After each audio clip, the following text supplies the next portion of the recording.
বাবাকে নিয়ে যে এভাবেও বলা যায়, আমি কখনো আম্মা কল্পনাও করতে পারিনি। বোনটি বাইরে মেঘ ডাকতেছে, কারেন্ট গেছে গা। মনোযোগ দিয়ে শোনো। একটা কথা কইতাম, তোমার সেট আসলে উঠতো না। বাবারা কিন্তু এমনই হয়। তোমার মানে কয়দিন ধরে না আমি একটা জিনিস ভাবতেছি, এবার ঈদে জিনিসটা আমার চোখ পড়ছে। ভাবতেছি তোমার কেমন তুমি সেটতে উঠো কিনা, ডরের সুরের দিন কইছি না।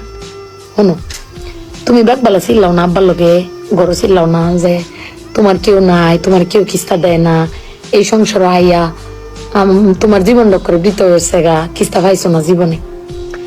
আমি একটা জিনিস আম্মা এবারই তো ভাবলাম, তুমি চিল্লাই হইলেও আব্বারে কইতারো, চিল্লাই তারো, আমরারে শুনাই তারো। আব্বারে কিন্তু এই জীবনে কোনোদিন শুনছি না চিল্লাই কইতে যে আমার কেউ নাই, আমি কিচ্ছুই পাইলাম না এই সংসার করিয়া। প্রত্যেক মাসে আব্বাই কিন্তু সবকিছু কইরা যা, আব্বাই কিন্তু সবকিছু করে। এবার ঈদও দেহ, আব্বা আমারও সালামি দিছে, বুবাইরেও সালামি দিছে, ভাইজানেরও সালামি দিছে, তোমারও কিন্তু সালামি দিছে কম আর বেশি। তো আব্বারে কিন্তু কেউ সালামি দিছে না, না তুমি দিছো, না আমি দিছি, না বুবাই, না ভাইজান, কেউ দিছি না। আব্বার কিন্তু এটা আটকেপো নাই। কিন্তু একবার ভাইবে দেখছো, তুমি চিল্লাই তারো কইতারো, আমি চিল্লাই তারি কইতারি, বুবাই ভাইজান বে চিল্লাই তারি আব্বার উপরে। আব্বার তো চিল্লানির কোনো জায়গা নাই। আব্বা কিন্তু না পাইলেও কোনো সময় কয় না যে আমার কেউ দিল না। আমি কিন্তু এই জিনিসটা আম্মা ভাবছি, তুমি ভাবছো কিনা জানি না।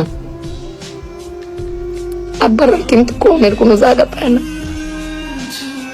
তুমি আমার বক্তারো, বাইরে বক্তারো, বাইরে বক্তারো, কিন্তু আব্বা তো আমরা বকেও না, কিচ্ছু না পাইলেও কেউ কয়ও না। জানি না তোমারে কয় কিনা, কিন্তু আব্বারা মনে হয় এরম হয় না আম্মা। আব্বারা কোনো সময় কিছু কষ্ট কেউ কয়ও না, ফিরে নিজে আল্লাহ সব ভোগও কর। দিন শেষে বেরি তুমি চিল্লাই হলো, কিন্তু আব্বার বাড়াতে নিয়ে আসারো। কিন্তু আমার বাপটা কেউ কইতেও পারে না, নিতেও পারে না। বেড়ান মানুষ ঠকে আম্মা, আমি দেখছি বেড়ান মানুষ ঠকে।